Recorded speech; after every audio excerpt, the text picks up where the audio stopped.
তাই ট্যাংরা মাছ নিয়ে এসেছে বাজার দিয়ে। এখন দেখি ট্যাংরা মাছ দিয়ে কি করা যায়। আর এখানে 500-600 গ্রাম মতন রয়েছে।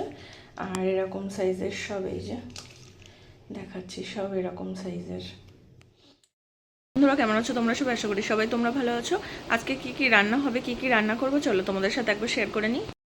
কি মাছ নিয়ে এসেছে ছেলে, তাহলে খুলে ফেলি, দেখি কি মাছ এনেছে বাজার দিয়ে।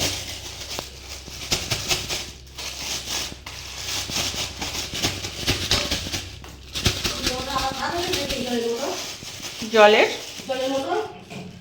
ওটা আবার জল পড়ছে তো, তাই ট্যাংরা মাছ নিয়ে এসেছে বাজার দিয়ে। এখন দেখি ট্যাংরা মাছ দিয়ে কি করা যায়।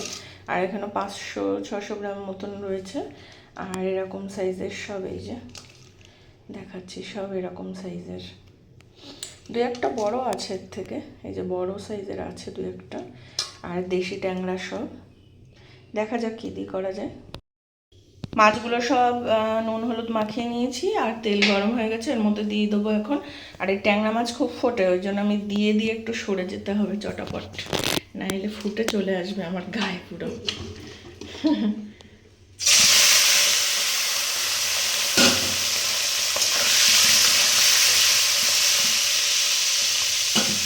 দিয়ে দিলাম এগুলো। এবার ফুটবে এটা, আমি এই জন্য আস্তে করে দিয়েছি গ্যাসটাকে একটু, যাতে না ফোটে মাছটা। তো এবার আমি সরে যাব, মাছটা হোক একটু ভাজা। তেলের মধ্যে এবার কিন্তু আমি পটল আলু দিয়ে দিলাম, তার সাথে পাঁচফোড়ন। এর ভিতরে আমি একটু নুন হলুদ দিয়ে দেবো, দিয়ে কিন্তু ভালো করে ভাজবো। আর ট্যাংরা মাছের পটল আলু দিয়ে ঝোল হবে।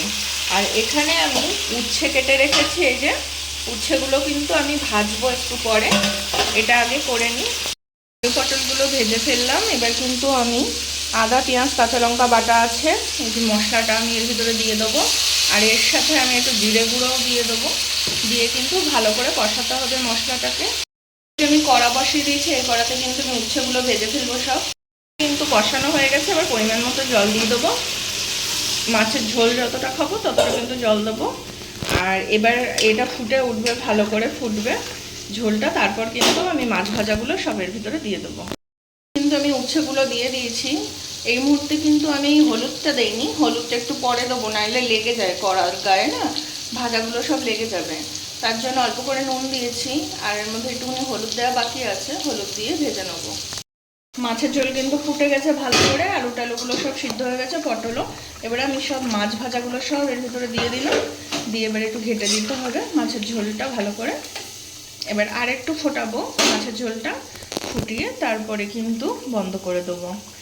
কেমন হয়েছে জানাবেন।